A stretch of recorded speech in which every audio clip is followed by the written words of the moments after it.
I think if I hear you call me Becky one more time, six-pack, I'm gonna pop your tops. All six of them.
Would come and chop off your head, and it would roll in the street, and a truck would squish it, and the blood would splatter everywhere, and everyone would watch it.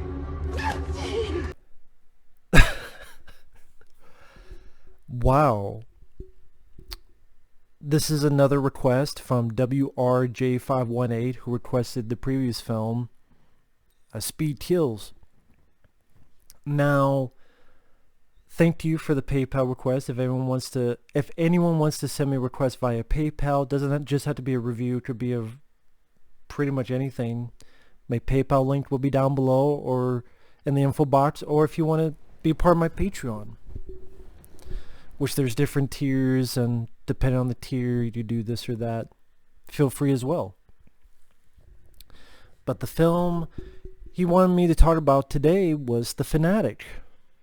WRJ518, thank you. I've heard so much about this film. I've heard how bad this film is. And I gotta say, I understand. There's some bad stuff about this. But this was pretty damn entertaining. I gotta say, this was kind of entertaining. This would not be on my worst list of 2019 because Fred Durst from Limp Bizkit, which I actually like Limp Bizkit songs. I do. I like the band. Rollin', rollin', rollin'. In particular, I enjoy the song for, what was it, WrestleMania, was it 19? Hey, let's go. I'm a crack at it. I'm addicted to cracking skulls.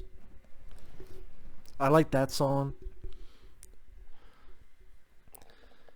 He directed this film. I think he's directed other stuff, but I haven't seen them.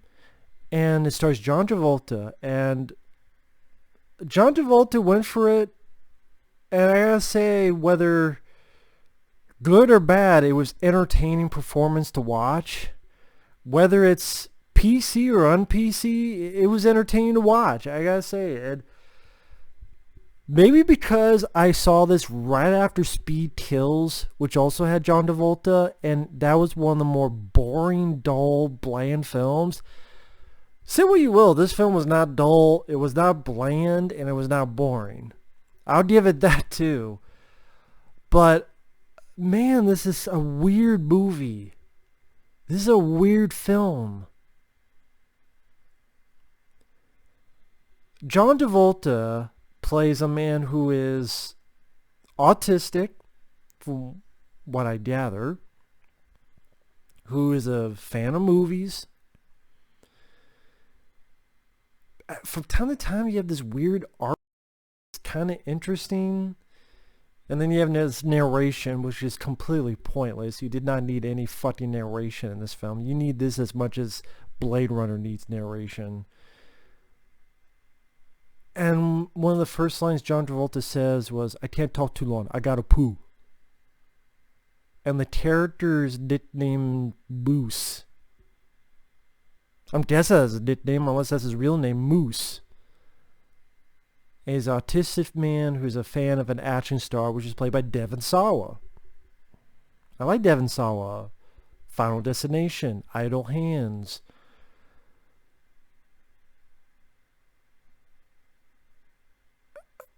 And the gist of it, of course, he's fanatical about this guy. He keeps trying to get Devon Sawa to sign. Devon Sawa keeps telling him to fuck off, which then culminates to the finale. But just so much weird stuff happening. Whether it be he's in Travolta, the way he acts and the way he's given this performance, and I'm like, he went for it and then some, and I was kind of transfixed as to what the hell he was going to do next. It was a certain like bad, but I'm engaged. And like, is this supposed to be a comedy? Or is this supposed to be serious? I don't think the movie knows. I mean, there are times where Travolta, his job as a street performer, where he has an outfit of the Keystone Cops with like an English accent and poppycock. He says poppycock about 58 times with a fake cum catcher mustache. Funny talking to people, poppycock, poppycock. I'm like, but then this other street performer who's doing these, I don't want to say magic tricks, but kind of you like put nails in his nose and things of that nature, and Travolta's getting mad at him, but he's kind of being a bully to Travolta. And then you'll have dialogue when Travolta finally gets pissed and grabs this bully and then, I wish Freddy Krueger would come chop your head off and the blood would spatter and everyone would watch it. I'm like, am I supposed to be laughing or is it supposed to be scary? I'm like, what the fuck is going on with this movie? And there's no one to truly root for in this movie. Because Travolta, yeah, I mean, he's autistic, but he also does stuff that leads to the death of a housekeeper. Granted, it was an accident, but he broke into someone's property. She freaks out, is hitting him, because she doesn't know who he is. He's like, stop hitting me, and pushes, and then she falls back, hits her head, and boom, dead. And then Travolta, oh, that's a nosebleed. That's a nosebleed. I mean, you know, when I did nosebleeds, and then he walks off, and then he doesn't think anything of it. So it's hard to root for him. But yet at the end, where it's supposed to root for him. But then Devon Sawa, who is the guy being stalked, you know, he's being stalked, which this has been done, I mean, efficiently. Misery. Fan and the writer fade to black. Not really the starting point, but about a fan who's obsessed with movies. And that was a film from 1980. Was it 1980? Underrated film. I reviewed that on the channel, where Dennis Christopher gives a good performance, and he's pretending he's obsessed about movies, and people keep messing with him, including Mickey Rourke. And even though he does kill people too, but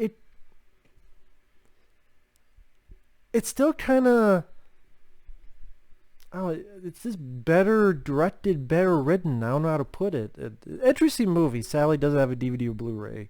But Fade to Black is kind of like if you did that movie but wrong and mixed it with The Room, like Tommy Wiseau. Because Devon Sawa's character, The Fan, that was the movie I was thinking of, The Fan. I like The Fan. The Fan is kind of how you do this the right way. Robert De Niro's The Fan, Wesley Snipes the baseball player, Tony Scott film. That's a film no one really talks about, but The Fan, with the Tony Scott one, not the Michael Biehn one. I'll say I enjoyed this more than the Michael Biehn one, sadly, because that one was just boring. But I mean, the fan with Wesley Snipes, Robert De Niro, that's how you do this, right? This is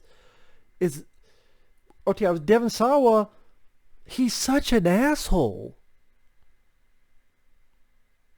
And like, just sign the fucking thing. Like, just sign the fucking thing. But one of the first things he does is, how about I sign your face with my fucking fist? And he's cheating on his girl. And he's a good dad, but just all the other time, he's just seems like a scummy piece of shit. And then when it's like, who am I supposed to root for? I can't root for anybody. And really nothing with John Travolta shows that he's a really good guy. Because he freaks out on this one woman who's friends with them, and then saying lines like,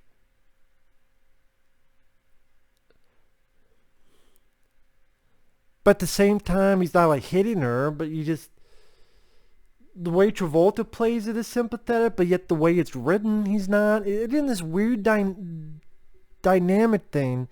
And then saying like, she's not my BBF. She's not. I'm like, BBF? What the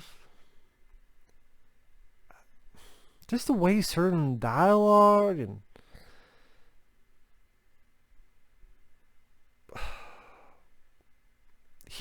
Travolta keeps pestering Devon Sawa. There's a point where he busts in when Devon Sawa was sleeping, and he kisses Devon Sawa on the cheek and takes pictures. I think he posted to Facebook or something. Finally, by the end, he has Devon Sawa tied up. It's such a weird movie. Like, the way John Travolta played this, it's with gusto, and it's worth a watch to watch his performance. Whether you like or hate it, it's almost mesmerizing. Whether that's a train wreck, that's up to you, but it's fun. I gotta admit, I was having fun with the movie, but I'm like, why is it that, okay, the housekeeper dies in the backyard of Devon Sawa's place. Days go by, and that's forgotten. Like, no one ever mentions it until the very end of the movie, where the cops just so happen to go on Devon Sawa's door and find the body. I'm like, for days, the guy didn't know there was a dead body in his own backyard? For days. For all this time, he did not realize that a dead body was in his backyard. It's like the movie itself forgot there was a dead body, and the last minute it said, oh shit. And even at the end, okay, interesting. John Travolta comes out with a Jason Voorhees hockey mask to stab Devon Sawa, but it's a fake knife. And it still seems like he's a fan, but it's like, we're fans, and you lied to me. But yet he's not doing anything too dangerous to Devon Sawa. And then Devon Sawa talks him down. But with the dialogue, like, he brings up ice cream, because I guess he knows that John Travolta likes ice cream. He's like, hey, you let me out, we'll watch movies together. Yeah, you and me and strawberry ice cream. I'm like... And then by the end, Devon Sawa headbutts Travolta. And it's like the movie's trying to make us feel for Travolta's character, because Travolta in this scene, scared him. But in the way Travolta plays him, he's like, yeah, he's not nasty or angry or ghoulish. It's just like almost scared and almost like sympathetic and rocking back and forth and not understanding what's going on, because I guess based on what the movie's saying, his autistic tendencies. But at the same time, so Devon Sawa is like shoots and blows off a couple of Travolta's fingers, which was surprising. I didn't expect that. Shoots next to his ears, so he's probably deaf. And stabs him in the eye. And I'm like, wow, you almost feel sorry for Travolta. And then Devon Sawa kind of stops, sits down, but then he just lets him go, like,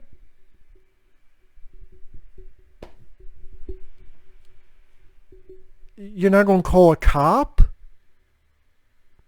Yeah, police. This guy broke into my house, defending myself. Come get him. You just let him go on his merry way while he's bleeding all over your fucking front porch.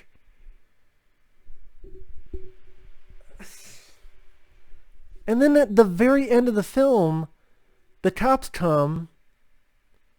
The dead body finally has appeared at the end in the movie. They arrest Devon Sawa thinking he did it. And then Parr's like, okay, he was an asshole, but he doesn't deserve the electric chair. Travolta, he kind of playing it sympathetic, but yet he caused the death, like the only death in the movie. And he's done all this stuff, like stalking them, even though I'm not a stalker. Yeah, you are. But then I'm like, if the cop had any brain cells, if they blow off John Travolta's fingers, wouldn't the fingers be there? All this blood, wouldn't they test the DNA and be like, oh, this belongs to Moose, whatever the fuck his name is.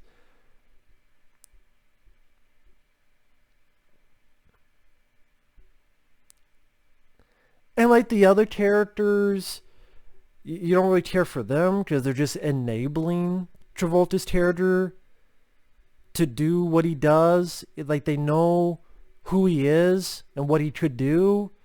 So at the beginning, don't give him the jacket. No, he gives him the jacket that Devon Sawa's character wore in the movie. Okay, you don't take him to the signing. Okay, you don't let Devon Sawa go. You know who John Travolta is. Just let him get to sign the fucking thing. And be on your merry way. And all this would be avoided. If you want to see this done better, watch Fade to Black with Dennis Christopher. Watch The Fan. But the same, with the Fan Tony Scott directed. But at the same time, it was entertaining because of the way it's directed. Because it's a poorly written film, but it's not that bad of a directed film. Why sleek looking enough? Weird artwork that pops up from time to time. The camera work. It's not a bad looking film. Devon Sawa does not do a bad job acting wise. John Travolta, man, he's good or bad, he's entertaining. He's entertaining, and it was an experience, I'll say that.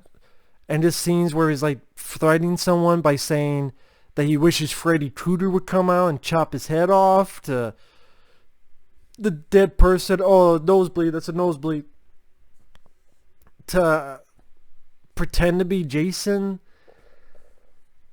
You get a nice plug for Limp Bizkit, because Devon Sawa, like, the movie stops and goes, hey, son, you like Limp Bizkit? I don't think they played, did they play the Rollin' Rollin'? But I'm like, really, Fred Durst? You had to promote yourself, your old work.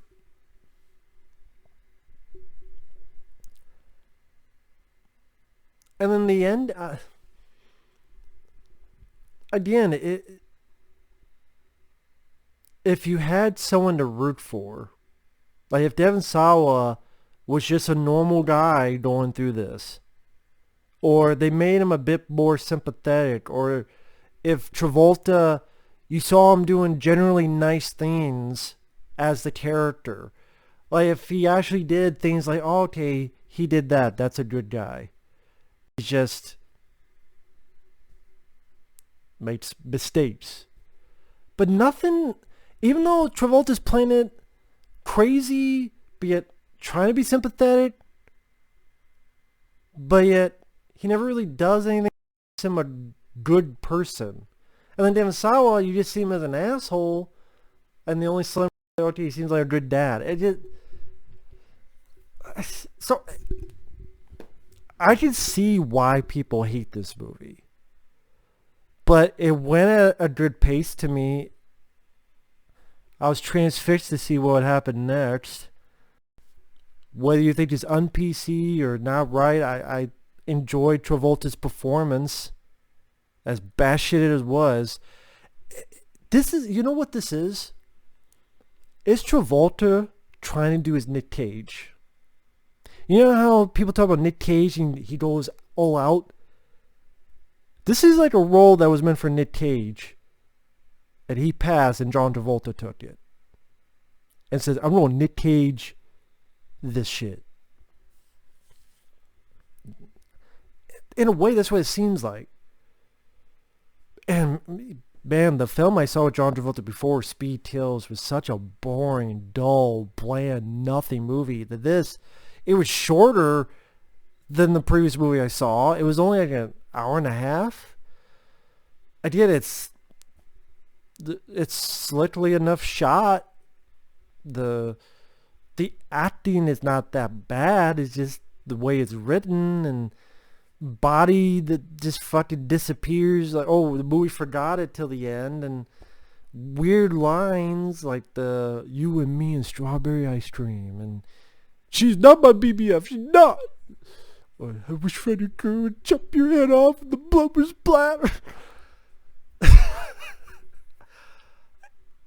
If my friends like Efree or anybody, if this is on Netflix, see it. It may, I mean, you know what? I could see this becoming a cult film one day, like maybe many years later.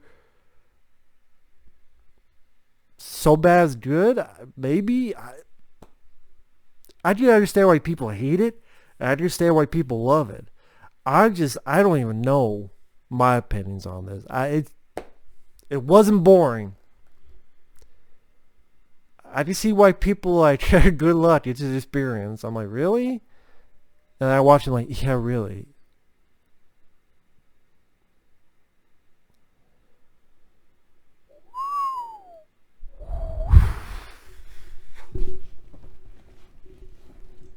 Yeah, yeah. I don't know what else to say. So thanks for watching. Take care. We'll see you on the next one later. Fucking. I can't talk too long. Sorry, I got poo.